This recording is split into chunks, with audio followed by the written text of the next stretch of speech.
जी तो दोस्तों, आज की वीडियो का टाइटल है कि रमज़ान में पेट के दर्द से निजात के आसान तरीके। रमज़ान मुबारक में मुसलमान तकरीबन 16 घंटों तक कुछ खाते हैं न पीते हैं, जिसकी वजह से जिस्म के निज़ाम में तब्दीलियाँ भी वाक़या होती रहती हैं। इस दौरान कुछ जिस्म में सुस्ती काहली की वजह से निज़ाम हाज़मा के मसाइल पैदा हो जाते हैं। कई अफराद पेट के दर्द की शिकायत भी करते हैं। ऐसा उस वक्त होता है जब लोग मगरिब की आज़ान के फ़ौरन बाद ज़्यादा खाना खाते हैं। खाने में कार्बोहाइड्रेट्स की एक बड़ी मिकदार की वजह से पेट फूलना और कब्ज़ जैसे मसाइल का सामना करना पड़ता है।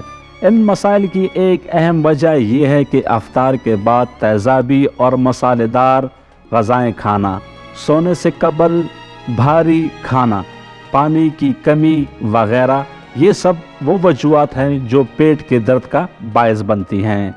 नेशनल इंस्टीट्यूट ऑफ हेल्थ की रिपोर्ट के मुताबिक अगर आप भी कब्ज़ और पेट के दर्द से परेशान हैं तो ये इक़दामात आपकी मदद कर सकते हैं। नंबर 1, पानी की कमी को दूर करें। अफ्तार के बाद पानी की कमी को पूरा करने की कोशिश करें। आपको रोज़ाना कम अज़ कम 8 से 10 गिलास पानी पीना चाहिए। इसलिए अफ्तार के बाद हर आधे घंटे या घंटे बाद 1 गिलास पानी पिएं। नंबर 2, तेज़ाबी और मसालेदार ग़ज़ाओं से दूर रहें। अफ्तार में कोशिश करें कि तली हुई अशिया से दूर रहें, बिलखुसूस ज़्यादा मसालेदार अशिया मसलन पकोड़े, समोसे, मिर्चों वाली चना और चाट वगैरह। इसलिए अफ्तार के बाद ठंडे ग़ज़ाओं का इस्तेमाल करें। इसके लिए खरबूजा बेहतरीन फल है। इसके अलावा तरबूज भी इंतहाई अहम फल साबित हो सकता है। फलों के अलावा सब्जियों का इस्तेमाल करें, मिसाल के तौर पर गोभी, भिंडी और दाल वगैरह। नंबर 3, वर्जिश करें। सहरी के बाद और अफ्तार से 1 घंटा कबल रोज़ाना वर्जिश करें। हल्की फुल्की वर्जिश करने से आपके जिस्म को तंदुरुस्त रखने के साथ साथ आपके हाज़मे को भी बेहतर बनाएगा। नंबर 4, शहद का इस्तेमाल करें। सहरी में शहद का इस्तेमाल बेहतरीन साबित हो सकता है। शहद कब्ज़ के ख़िलाफ़ करामत साबित होता है।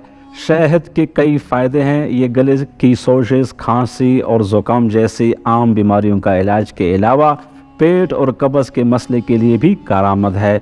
इसके अलावा शहद आपके जिस्म को ताकत देता है, दिल की सेहत को भी बेहतर बनाता है। यहाँ तक कि माहिरीन सेहत का कहना है कि शहद के इस्तेमाल से भी कैंसर जैसी बीमारियों से बचा जा सकता है। ताहम अगर आपको शुगर है तो आपको शहद का इस्तेमाल करने से पहले अपने डॉक्टर से मशवरा करना चाहिए। नंबर 5, दूध और दही का इस्तेमाल करें। दूध और दही फाइबर के साथ साथ प्रोहाइबोटिक्स भी फराहम करते हैं जो आपके पेट को तंदुरुस्त रखते हैं।